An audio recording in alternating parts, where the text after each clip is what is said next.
What's up, everybody? This is The Movies That Make You. I am Sprang, and I'm excited to bring you our newest segment, Creators Conversations. This is where Papa Goss and I bring in a creator from the industry and beyond to discuss what makes them tick, what they create, how they create, where they're inspired, all that stuff. So it's Papa Goss and I doing the interview thing. We hope you enjoy. Let's get started.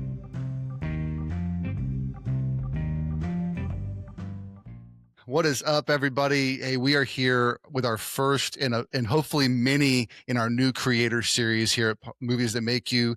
I'm Sprang. I'm your host. I got my co-host Papa Goss here, and we are excited. We are excited to welcome our first guests ever, Preston Poulter and Diane Tran from Frontier Crucible, amidst other things. Welcome. Welcome. Thank you for inviting us. Yeah. Absolutely. Josh and I both actually met up at the Tulsa Horror Con a few weeks ago. And I was wearing my Movies That Make You t-shirt, and Preston said, "Tell me about your podcasts." And I was like, all right, I don't mind talking about that. And then you started to tell me all about your movie and your comics. And I was like, man, we got to have you on. We got to have you on the podcast. That'd be awesome. So how have you been since then? You know, it's the end of the year. We're being festive. It's Christmas time. Reading a lot of scripts. Reading a lot of script. You know what? I've been kind of against AI, and for that matter, kind of. Yeah. No. It's because we're absolutely against AI. It's like a couple of years ago. You know, I, as someone who's a producer, and now that I've made 2 films, I'm going to be hopefully admitted to the Producers Guild, so it'll be PGA. Yeah, that'd be awesome. But people would send me scripts, and back in the old days, I would read amateur scripts and go oh wow, okay. But now I miss those days, because now it's all AI generated crap, and I'm and it's strangely it's gotten worse. It's gotten worse, yeah. So I can imagine. It's gotten worse. But I did find a cool tool that I can upload a PDF, and it'll generate a sound file that casts different parts, and now I can just drive around and listen to scripts, and I can actually do my work, which is illustration, and then have it reading in the background. That's very cool. Awesome. That's awesome. Well, I'd just like kind of hear a little bit about how you guys met, how you guys got involved in just making movies or being creative in general. Let's kind of start there. We met at a con. Yeah. We met at nice. All-Con Dallas. Yeah. Strangely enough. One of the first cons out of COVID, and it was directly out of lockdown. Lockdown had just stopped. Oh wow! And then it was the first con after 2 weeks after lockdown or something like that. Something like that. And it was there was few people there. 2021 basically, and and that con was dead. Yeah. So I was dead. Nobody was willing to come out, but I was one of the few, and he was one of the few. In fact, that con locked down the day the world locked down. So it was Thursday, that was the free day, and then Friday, it was just right after Thursday, everything locked down. Not the con where we met, but no. But that prior one. Oh yeah. That particular con, and so he had to transfer his table the next year. Yeah. And then I was just like, well, there's no con, so I guess my ticket is going to transfer next year. So, and that's what happened, and that's where we met. So yeah. Nice. Now, were you just attending the con, Diane? I was attending, and I was actually helping a vendor. So she comes from Oklahoma, and I'm her person who assists her in Dallas. And I work here and live here in Dallas. Mm-hmm. Very nice. That's awesome. And so, kind of for both of you, what is the first time you remember seeing either reading a book or a comic or a movie and going, I want to do something like that with my life? Can you guys remember that? What the book was or the movie? Or So I come from animation. So my thing was I remember very clearly It was a film called Three Caballeros from Oh Okay, yeah, I know that one. Yeah. 1940, like 40, 42, yeah, 1942, 43. And it was the first time I ever saw live action and animation together. And this is before Mary Poppins. I had not seen Mary right, Poppins, had not seen Broomsticks or anything. That was my first. And I just went, I want to do that. That's what I want to do. And then I nice. was like 2 or 3. And ever since then, I've been wanting to get into animation. And I did. I ended up becoming a Disney animator. I worked on Lilo and Stitch. I Wow, worked on commercial work for the feature film. And then I ended up working for the animated series and some of the spin-off films. So some of my work like transferred over to the spin-off films, particularly Stitch the movie, which was Okay. okay, for the TV series. And so my stuff can be seen there. Unfortunately, I was an intern, so I didn't get credit. And I have Oh man. man, possibly the worst Disney animated film ever, which is called Home on the Range. And if you've Yeah. never heard of it, there are reasons why. In the box office.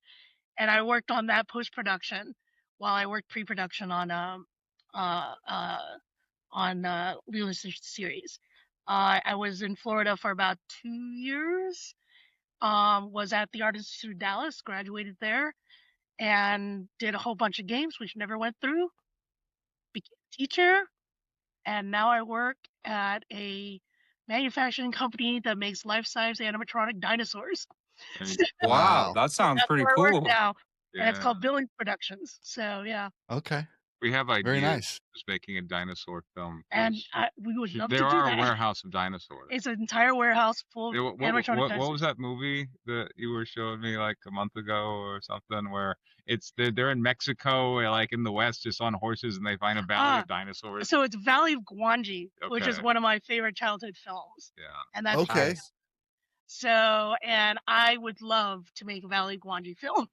So that's I would love to rewrite that and make it for a modern audience. And then the second to the last, Jurassic World came out, and there were cowboys and dinosaurs, and I was very angry. So, Oh. so I was very angry. It's like, Yeah. They stole our idea. so, how dare That's you? awesome. And But Frontier Crucible, that's your first movie credit. that is my first official movie credit. That's awesome. An official and I've worked on a number of productions. Some of them didn't go through.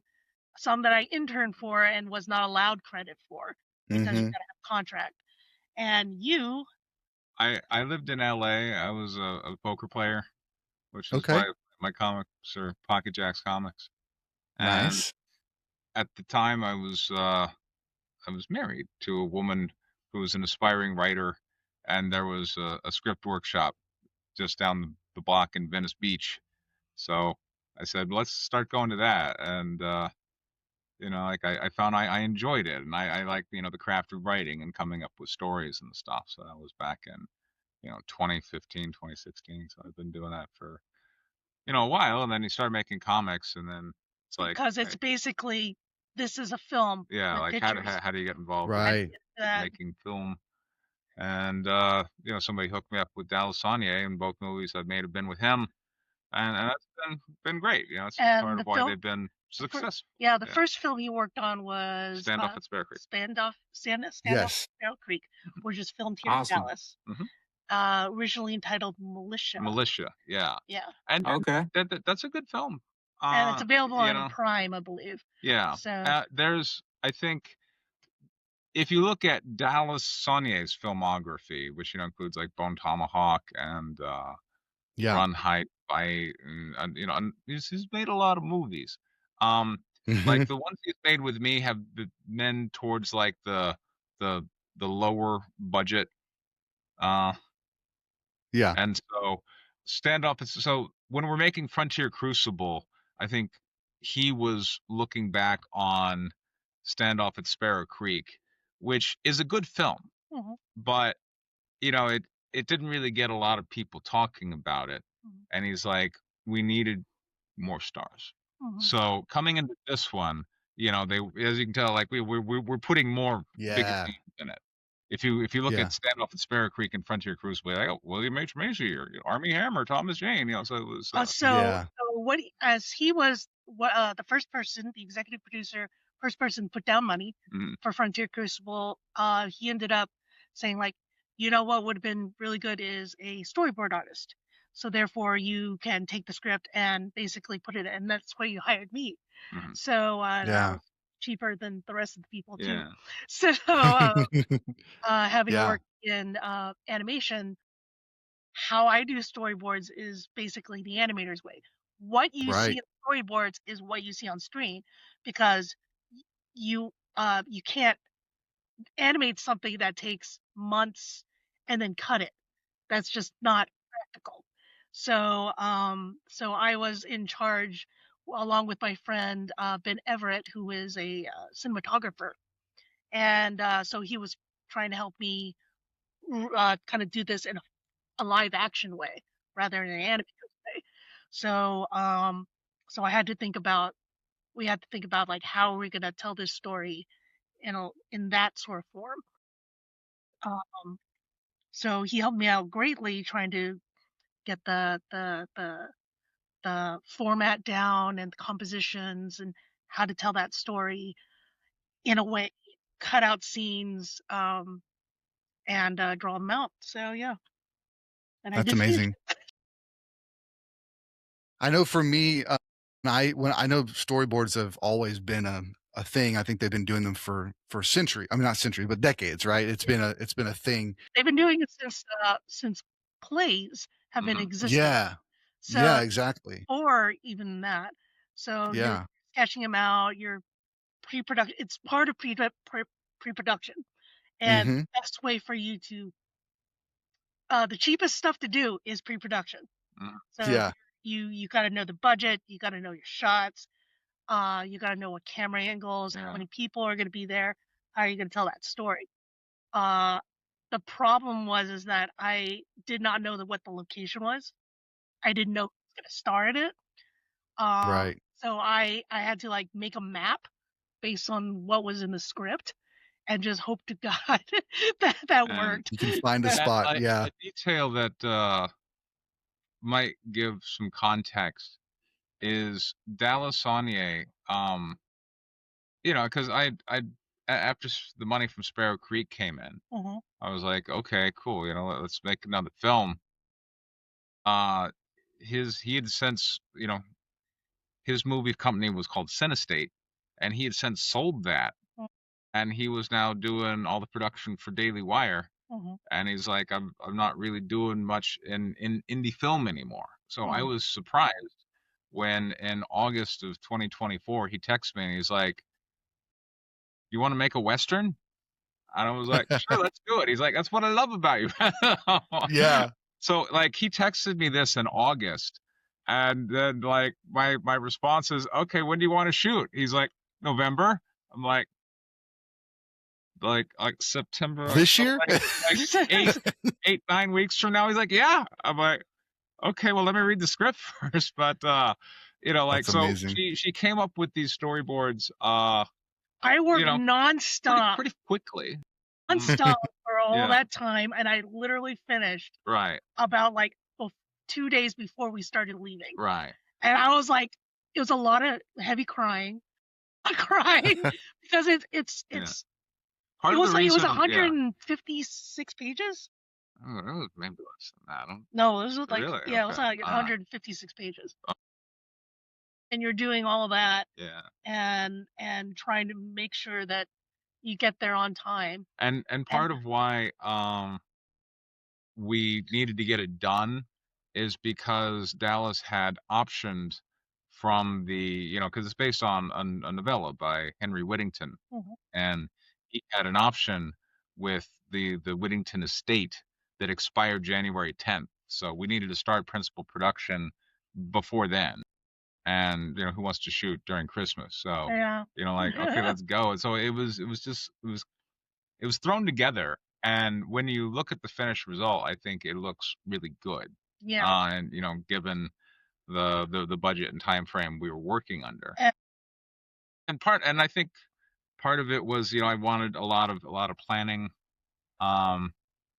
just to go into it to talk about like the shots, because the screenplay itself had, on every page, as I commented to Dalsbury after I, read the script within the first few days, I'm like, okay, this screenplay has a lot of what we would term like almost quasi unfilmables, because there was a lot of like motivation that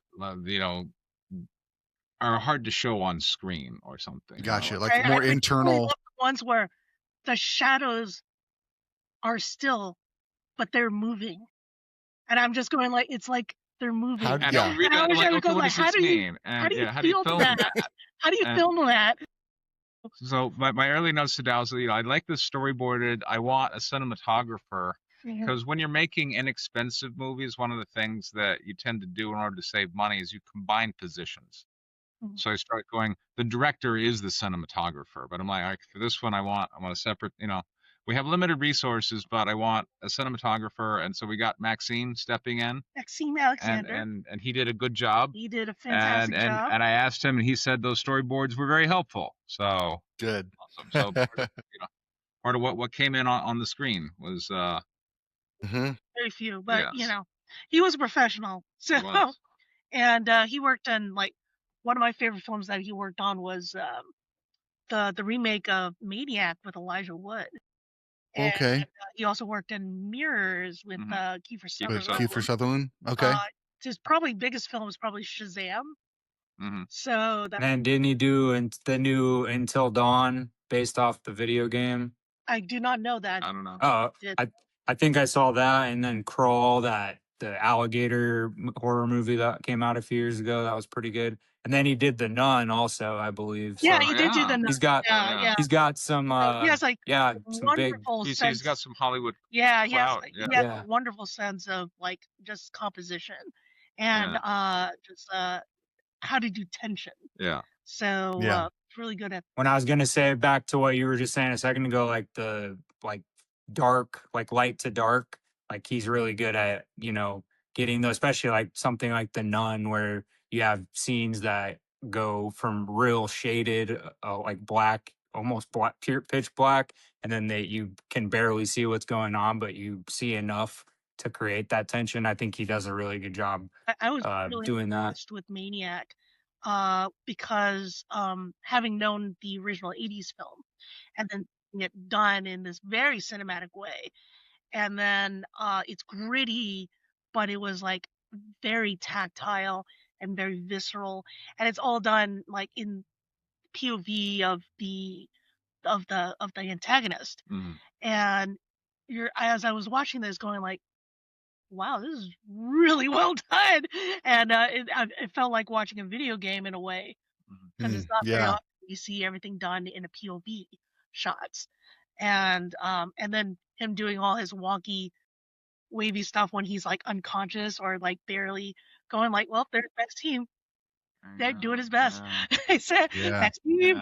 So. And one of the other early notes that I like to think had an influence on the end product was, I said, when it comes to casting and who were ready to give the most amount of money we want to spend to get an actor is the villains. Yeah, I wanted it to be the villains. Yeah, and that was all.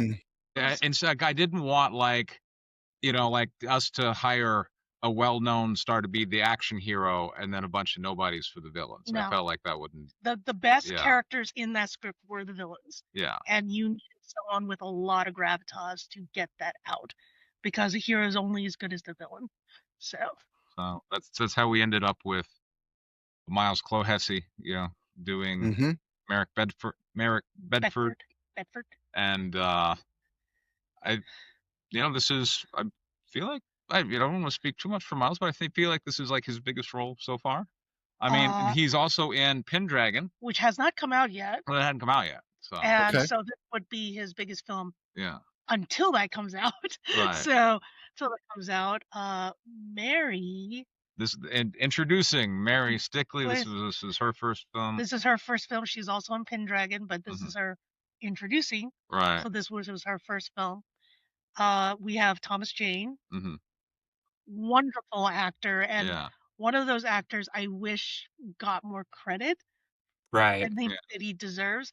But apparently he is a man who loves B films. Yeah. He does not want to be an A-list actor. He loves B films.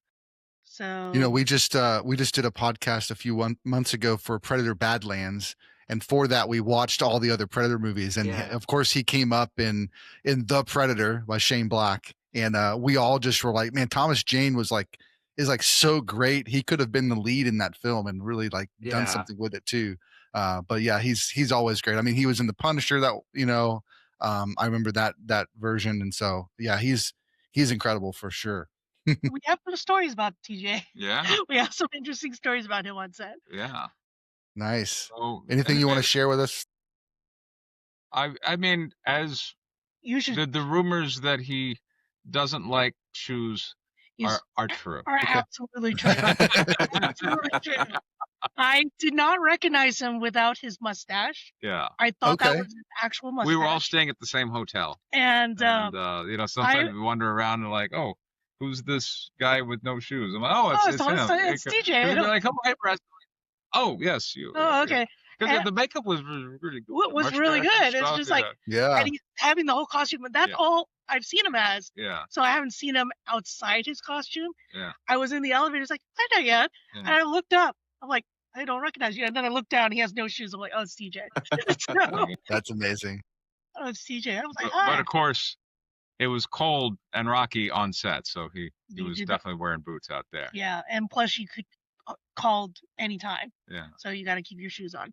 So yeah. Yeah, sure. Talking more about since we're talking about certain people that worked on the movie, I actually had a question about, how that group of people all came together, because going through IMDb, I was seeing, Sean Rowe was the composer. He did the soundtrack for The Accountant with Ben Affleck. Yeah.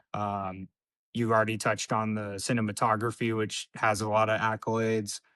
Makeup, I saw Jeff Dawn was on there. He's an Oscar winner for Terminator 2 with that whole team, with Stan Winston. Emily Katz, who worked on like Cool World and Good Burger from my childhood. So that was kind of cool to see. And then you have like good editors like Jared Bentley, who worked on special effects for Army of Darkness. Yeah. It's awesome. She was only there for a few days. Yeah, like a week or so. And it was but she had stories. Yeah. So she had I'm sure. So like some of this was like a combination of like my people.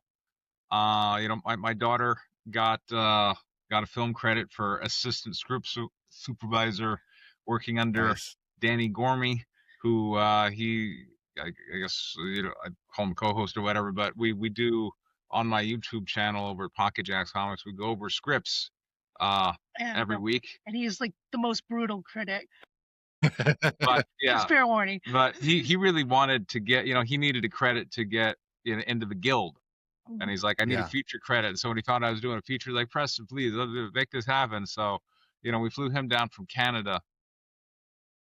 And one of the things he commented on is he was looking around like, how did you get all these famous people? He's like, like, I won an Oscar for Terminator 2, Emily Cash. Yeah. Like, where are all these people coming from? Most of that came out of Dallas Saulnier's network. People, Dallas worked with Jeff Dawn on Pendragon, as well as Terror on the Prairie, the Gina Carano cowboy picture for Daily Wire. Yeah. And that's where also what Travis Mills came from. And so it was all through. And Emily, I think we needed a makeup artist person or something. Yeah. Emily was fairly, I think maybe local or. No, she was semi-local, but the thing is that Jeff knew her. Yeah, Jeff knew her, and so we just called her up, and she just like. Yeah. Basically, sure, let's do it. We can't really pay you much, but if you could come down, that would be great. And she just came down. She just came down. It's like, hey, we need some assistance. Yeah. She just went like all night. Drove all night. Came there. Was there for about a week. Yeah. And was an amazing lady. Very personable. she did not. You drove her back and forth, and she loved your podcast about like galaxies and gas astronomy giants and stuff. astronomy. Nice. I did not know about Science. this. She worked on the TV show Lost as well, so like that's a big. I mean, that's a big thing with outdoor beginning of scenery and stuff. And she told us like a wonderful story about like how the camaraderie on Lost was so big, and then when they lost a person, it was like really sad. She's Right. never see them again. So, and except unless they did some type of like reunion or flashback. Wonderful story is that I did not realize that Jeff Dawn was a legacy man. So his father, his grandfather, was actually someone who worked in old studio Hollywood. So he worked on The Wizard of Oz. He worked on he worked on like Hitchcock films. Like and his father worked on the Mission Impossible TV show. So that's amazing. Like, nice. The third generation, and now his son is fourth. So good. I was hoping that would continue. That's amazing. And I had to tell him, like, please tell me stories about like your grandfather. And he remembers like going on set and these big studio things and playing with all the stuff and meeting Katharine Hepburn and all this stuff. I was like, oh my God. And he also was a wonderful take is that I told him that his daughter Avery is a huge Arnold Schwarzenegger fan. And I said that I would love it if you could talk to her about like your time with Arnold. That day she was having a horrible day. And Jeff Dawn sat down with her around lunchtime and showed her a whole bunch of behind the scenes stuff. Just Arnold. Yeah, he's got it on his phone. All on his phone and like talked to her for an hour and a half. Told her all these stories and it was just like her face like lit up. Yeah. And he turned a bad day to a fantastic day for her. And I'm very grateful for doing that. Nice. Yeah, that's amazing. That's amazing. So Preston, I'd like to hear a little bit. I know we talked a little bit about the movies and how you kind of connected with that. What was it that drew you to the comics? Because you started going to the script writing, right? Your script writing class. What kind of got you into writing comic books? Well, my first screenplay was about the deadliest female fighter pilots who ever lived. And I really fell in love with the story. And I became kind of sad at the idea that no one, because who really wants to read a screenplay? And, you know, I wrote a World War II epic. I'm like, this is a this is not a low budget picture. This is not a thing that can really be easily produced. So a comic book seemed the only vehicle that the story could ever come to life. So I just kind of went down that avenue, and I discovered, you know, a model for how to monetize comic books. Oh, variant covers and Kickstarter, and now I'm starting to make money off of storytelling, and so I kept going with it. And that's awesome. He's also done a lot of script writing classes and gotten other people into writing comic books and publishing, such as Danny, who was our script supervisor. Yeah. John Lamont. There's been like a number of people, 4 or 5 people that I've taken through the process of, you know, making comic books and getting out there. And I mean, more art is better. Yeah, right? Absolutely. More voices, right? Like getting out there for sure. That's good. Yeah, I know when we were at your table, my wife is a huge World War II like nut. Like she just loves stories from World War II. Especially she likes true stories, and she also likes, you know, historical fiction from those eras, from that era too. And so when she saw White Lilies, I was like, you gotta pick that. So she looked through it, just like it's right up her alley. And so you had done the research and all that stuff. So that's based off a true story. That's amazing. And then I saw you also had at your table the Guinevere in the Factory. Yeah, that was you know, after I finished White Lily, at the time I was kind of fancying myself as a screenwriter, and people like, well, every screenwriter, you know, needs a horror script. So that started as my horror script. It kind of turned into more of like urban fantasy. Yeah. But you know, that's where that story turned out, and then and then Palace had like a Dungeons and Dragons. He's a big gamer. Yeah. And did your wife read White Lily? Not yet, not yet. But I'm definitely gonna grab it for her because, like I said, she loves that era. Are you gonna be at any of the cons in Dallas coming up? And maybe we can meet up there and grab some from your table. Dallas. Mm-hmm. Okay. Even like the small ones. There's a small one called like NTX. Comic and card show. Comic and yeah. Okay. You know, like there's some. I mean, because I do like every Dallas con I can, there's a little bit of a diminishing return because there'll be people I run into like, no, I already bought all your stuff. Yeah. Yeah, I was seeing that on your Instagram, like seeing all the people that had like. I'm trying to get him into more pop markets, which are you know, a different crowd. So it's a different type of crowd. Trying to get into horror cons. Yeah. Nice. Get into probably more Western. That would be cool. That'd be cool. So, but yeah, the Fan Expo. You tried Fan. Have you tried Texas Frightmare? Have you reached out to them yet? I haven't been able to get into that yet. That is that's a very difficult place. I'm sure. To get a vendor table in. Yeah. It's and it's a lot of pretty pricey from what I hear too. So it is, but the thing is that I've been going to Texas Frightmare since I was probably 15, 16. Oh, awesome. So yeah, we'll all be there this year for sure. Oh, really? Awesome. You'll be seeing me then. Nice. Yeah, I think we're gonna have a big meetup, so maybe we can all hang out. Yeah, that'd be awesome. One of my other questions was actually the poster and then kind of like the opening credits and stuff. Was a lot of that inspired from the Red Dead Redemption games? Because I get that vibe from like the cover of the poster and the. We had nothing to do with that. Now, what I did do is that because I did the storyboards, I did the original logo for Frontier Crucible, which was the medical the red the medical red cross, blood coming down onto the eye, and they really liked it, and they ended up using it for like early promo stuff, and they used it on the little the card, the card when they clapboard, and even on some of the merchandise that we got, the exclusive merchandise that we got. Nice. That, but beyond that, they ended up that becomes a distributor thing. Sure. So when the distributor takes over, that's a whole different set of people. That's a whole different. And they don't really talk to the previous set of people much. They bought the film. Yeah. We're gonna do it our way. Yeah. That's what they did.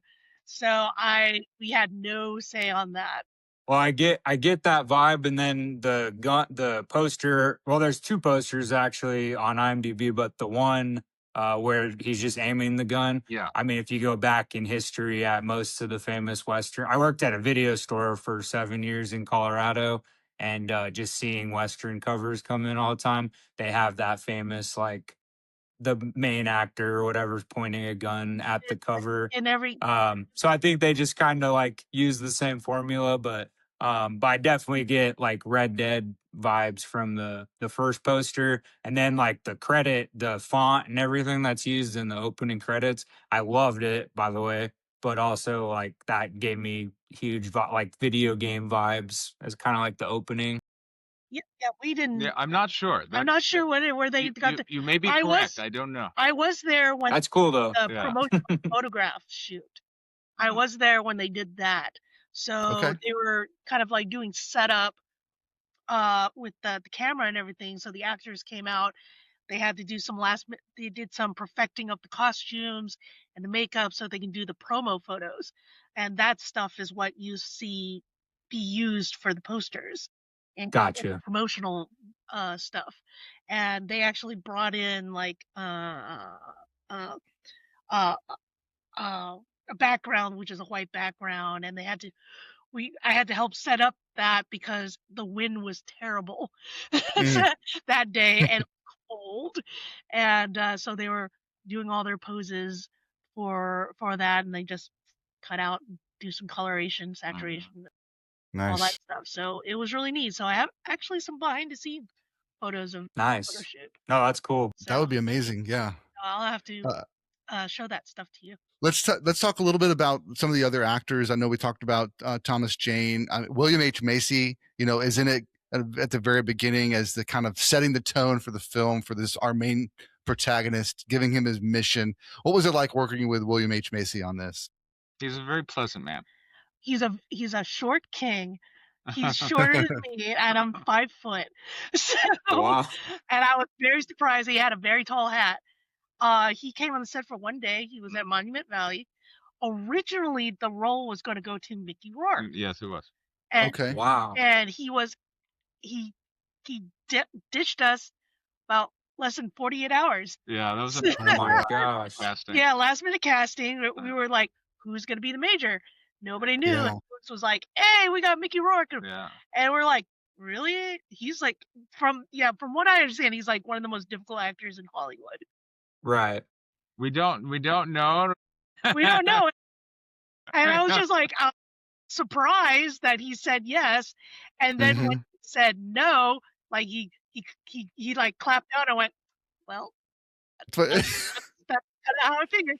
Yeah. And then they said William H. Macy. I was like, that's awesome. Yeah. That's awesome. But he was very kind to everybody. He was. He brought his ukulele to set. He played ukulele for us all. Yeah. Yeah, I think you showed that video to me. That was amazing. Yeah. We'll have to send that to you so you can show everyone. Apparently, like Dallas was so excited that William H. Macy was cast. He flew down and took the flight with William H. Macy from and just to Arizona so that they could just talk about stuff. Yeah. And apparently Jeff Don knew him. Yeah. It's like, oh, Real Macy. Yeah, Macy. Now we got a name on Now we got a name here. And they actually sat down at lunch and talked. Yeah. That's awesome. Like they're old pals. The lady who actually her family who owns the property at Monument Valley, her family there, she also cooked our lunch for us. Oh wow. And she asked very, very kindly, saying like, may I please take a picture with everybody that's on the set, because when they did Lone Ranger, I wasn't able to get a picture with like Armie Hammer or Johnny Depp. Yeah. And Oh, so wow. I please do this with the actors here, and they're like, yes, we will make that happen for you.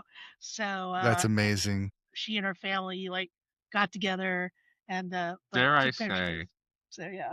of Armie Hammer's 2 Western films, Right? I feel Frontier Crucible is the better one. Yeah. Yeah. I would agree with you. I would agree with you a lot.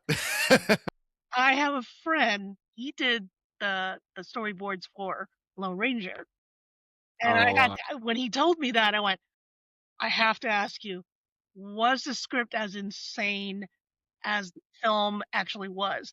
And he went, it was weirder. Wow. Weirder than you'd expect. I went, please tell me all the tea. It was so it's bad. I didn't like it, but the thing is that the gun that he used in Lone Ranger is the same gun. Is the same gun that he used in our film. Oh, that's cool. Bought one of them. Because the Lone Ranger has 2 Colts. Armie Hammer bought one of them, and so he brought his own gun. He's like, "This is the Lone Ranger gun." And he brought that's it in. amazing. So yeah, that's the gun he used. So I had a buddy. They filmed that in Colorado, most of that, the Lone Ranger, and I had a friend. I did performing arts in college in Denver, and I had a buddy. They were looking for extras for Lone Ranger and up in the mountains and stuff. And my buddy, who was in comedy with me, he actually got cast. He was an extra in one of the coal mining scenes in Lone Ranger, but you can barely see him. But yeah, he said he got to go on set with like Johnny Depp and stuff. He said it was really cool. But mountainous coal mining setting. Yeah.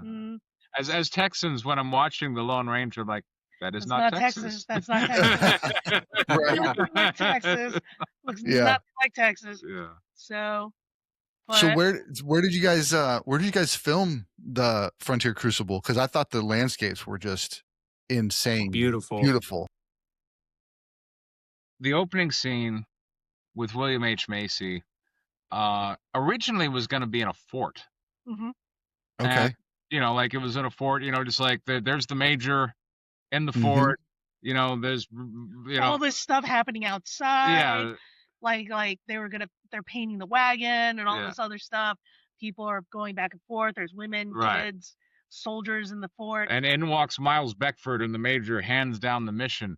And like during production, Dallas apparently looks at Travis and is like, you know what? You should put that in Monument Valley. And we actually filmed on John Ford Point, where and I actually stood in the place where John Wayne was. So just here, and I'm like, this is where John Wayne's stood with his horse. I'm like over here going, that's amazing. For the camera. And so you see the three sisters over here. You see the elephant butte over there. And so it was and it really is as gorgeous as the films show. Like paintings, when I see Monument Valley in paintings, I thought it doesn't look like that. No, it does. It absolutely looks that way. Yeah. And it's an astounding piece. And the rest of it, we were in Prescott. Before filming started, I called it Prescott, but after you get out there, you learn that that's not how they pronounce it. They get very touchy about it. They get very touchy about it. And it was a little place called like Watson Park, I think. Watson Park. There's it's a mile from the top to get all the way down to the valley area where there's like the water scenes, where the water scenes and everything. That, there's there's only 2 toilets. It's a mile up. So it's a mile up. So you have to go through all this treacherous ankle breaking stuff, sometimes in the dark. So get up there and hopefully you can hold it for that long, and some of us could not, so we went behind the tent. Right. Oh, that's crazy. Somewhat of a big latrine rock. There's like a little rock. It's just like, can you cover me up? Yes. But that's wild. That's where we were, Prescott, for the it's beautiful. I mean, the colors just pop off the screen. Especially like that opening credit it looks, like I said earlier, like doesn't even look like it's real. Like it looks so good. I just wanted to kind of, as you mentioned before we started recording, and this has kind of been touted as Armie Hammer's comeback movie. It is. I feel like watching it, I felt like he did a really, really solid job as the character. And so I just wanted to kind of hear what was he like kind of behind the scenes? How did he feel about the production? How did you guys like working with him, and kind of just any stories you had to share? I felt the Armie was done dirty. Originally, that part was going to go to Michael Biehn, and Diane and I drove out from Dallas to drive to set, where we were going to be filming in Prescott, and filming was going to be starting like in 2 days. We were on the road, and I got a call like Michael Biehn dropped, and I'm like, oh. He's like, well, don't worry, we got Armie Hammer. I'm like, well, good. He was actually a gentleman on set. He very absolutely professional. Was, yes. Awesome. Very personal to those around him. Very polite. And we did have to ask him a couple questions about like his backstory, because is it true that your name is actually Armand D. Hammer? Like Arm and the right. Yeah.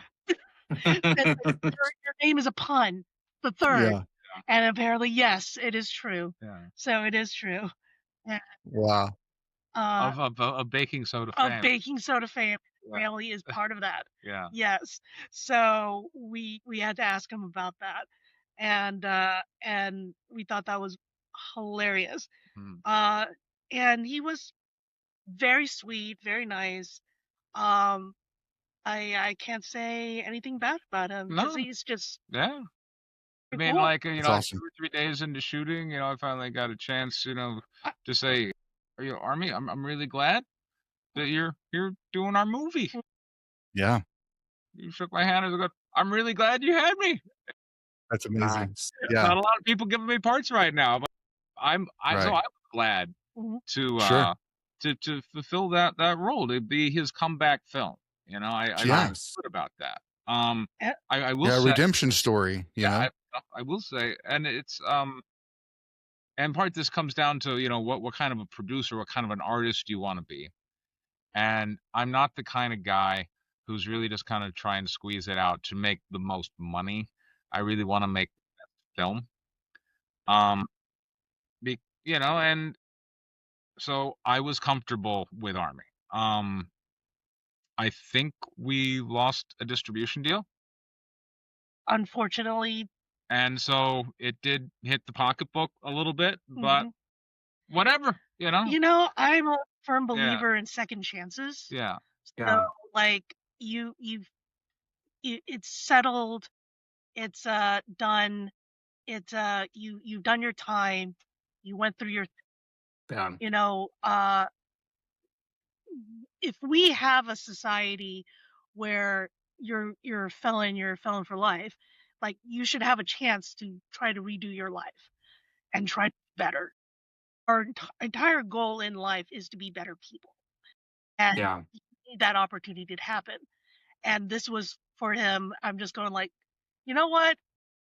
You are a talented actor. You do deserve a chance. And I'll do it. And he did.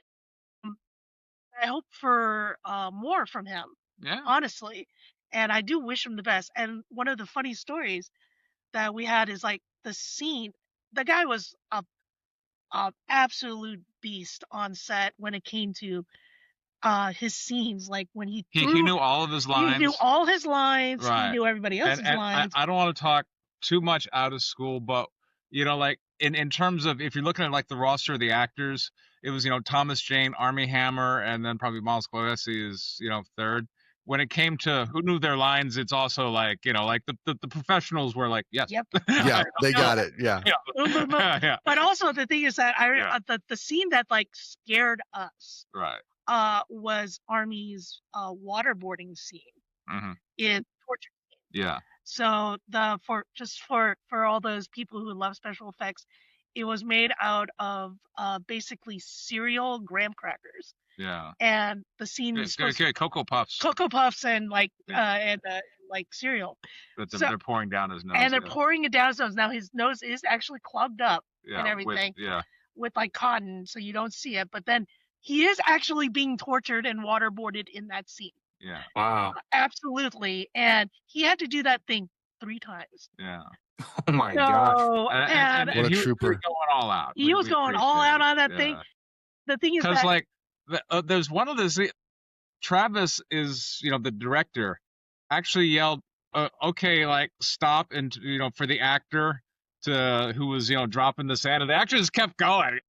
Oh my god. And he was like literally choking, and there were parts where he nearly passed out. There was a point where he nearly passed out, and he said the next morning he blew his nose in the shower and you could just smell breakfast. And, you need to tell a story about TJ and the cans of what is it, the gas? Propane. Okay. Well, all right. She wants me to tell this story. Were there other questions you have before I get into? No, that's fine. We love the stories. Yeah. We have a wonderful Thomas story. One of the things I think we can say about the movie that we did successfully is all of the money was on the screen. Absolutely. There was no fat, and in terms of there's no money wasted. And part of that was, you know, I drove out to set, and I became production assistant, and you know, we were all shooting, you know, on location out in the boonies, and they needed water and propane because it was cold. It was as well as so like every morning I would just get the list. Okay, what do we need? And then I would get my car, drive back, go to Walmart, fill up all the.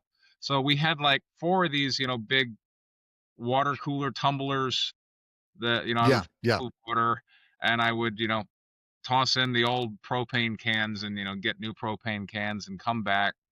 And now we're starting to do the scene where it was Zane Holtz who filmed a much larger scene, but he played Abner, who dies in the open. And that initial scene in the script, that's like 4 or 5 pages. There's a lot of dialogue there, and it got drastically cut down for time. And I know Zane was disappointed. And I was disappointed for Zane because he was really giving his all. He was, and he is huge. Yeah, he's a huge he's man. A huge guy. He's a huge guy. Like you can see it, like in that opening scene of Frontier Crucible where they're coming up and you see him from the back, like that guy is built. Yeah, he's like a like he owns a gym. He's a black belt in Brazilian Jiu-Jitsu. Yeah, and all black that belt. Stuff. Like 3 degrees. So we were filming like Zane's death scene, and this was at night, so this was going to be a night shoot.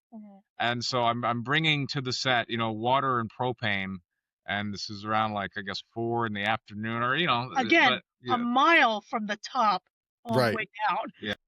Oh. And in my car is like these 4 55-gallon water tumblers and 4 propane and groceries, and it's me. And I'm like, oh boy, I guess I'm gonna get to work. But then in comes the talent van. Yeah. And with Murdoch, the producer who was in charge of talent wrangling, and out gets Zane and TJ. And I'm like, Zane, because I had a good relationship with Zane. We're Texans. He was very excited to be on the movie, and I was like, Zane, can you help me like carry some of this stuff down? And there's a long-standing rule in Hollywood, like you don't ask actors to do anything but act. And Thomas Jane briefed me on that rule. It was like, you can't have an actor carrying stuff. If he trips or something, well, now you're out of an actor, and now production's gonna get delayed. And I'm like, he's a black belt Brazilian Jiu-Jitsu. He can take a fall. And Zane's like, I'm happy to do it. And so Zane just grabs a can of propane and starts walking. And then Murdoch, the lead, the producer in charge, is like, Preston, what are you doing? I'm like, and Thomas Jane is like, fine. So Thomas Jane grabs a propane tank, and so we all start carrying like the propane and the water down the side of the mountain. And when we finally get to the base, Travis freaks out. Like, oh my God, everybody's grabbing stuff, and it's not. And anyway, so that was an incident. Oops. And Thomas Jane, he had a specific drink. He wanted Earl Grey tea with heavy cream. Heavy cream. And one of the things that I forgot on the grocery list that particular evening was the heavy cream. But it was cold. One of the things it was cold on set. Everybody had these propane heaters, but obviously it doesn't help the actors when they're out there in like the middle of the thing during the filming. So it was cut, and then TJ comes off set, and I hand him his Earl Grey tea, and I'm like, I'm sorry, I forgot your cream. And he goes, really, Preston? I haul that shit down the mountain, have my heavy cream. What a great callback, right? Well, I can't thank you guys enough for being on here with us and answering our questions and just sharing all the stories. It was just so great. I want to just also say congratulations on the film. Like I said, my wife and I watched it. We enjoyed it. I think it's incredible. And I just wish you all the best, like that you can get from this film. It's awesome. Do you want to end with like some inspiring words for those who want to go into the film industry? I don't know what the future holds, and all I can tell you to do is try and look beyond the dollars and cents of it, and just try and make something that's beautiful. The thing is that it's all about like what you want to bring your legacy into the world.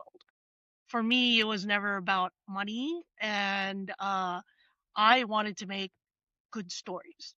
This is why I got into animation. This is why I wanted to do good art. I came in wanting to do 2D. The industry completely changed, and it became nothing but CGI and 3D. Not that I can't do that.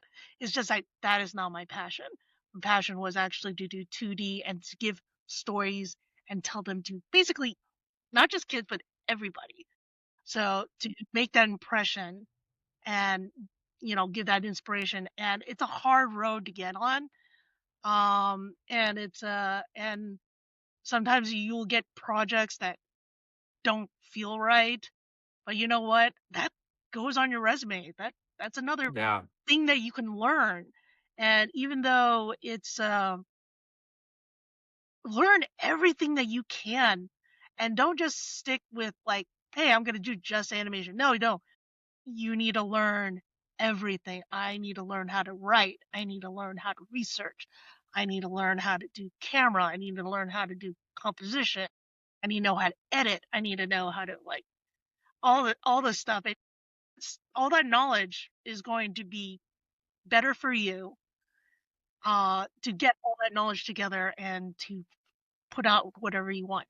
And if you're a writer, write. Don't rely on CGI and don't rely on AI, please. Yeah. Yeah, please avoid that with all you can. Is like write your own stories, draw your own stuff, make your own movies. Learn from the masters. Even if you don't know exactly the right, there's something to be done with like fan fiction. You know, write someone else's playing in someone else's sandbox. That is a start because you know the rules, you know the universe. But then start doing original stuff. See if you can do that, and just keep on doing. And a lot of this industry is about who you know and how you get there, and take weird jobs if you have to, because who knew I was You never know.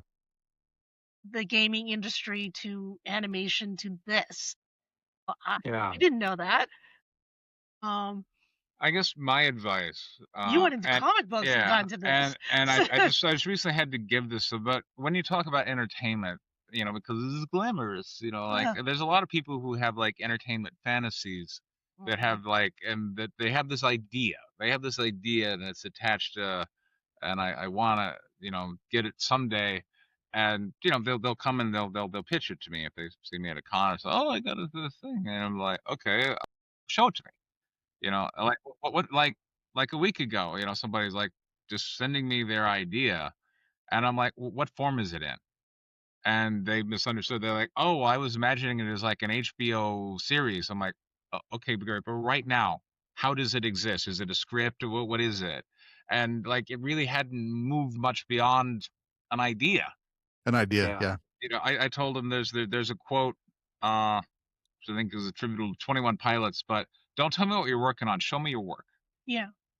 And when it comes to entertainment, that is, I think, what really separates the doers from the dreamers. Yeah. And the thing is this, if you want something out there, make it.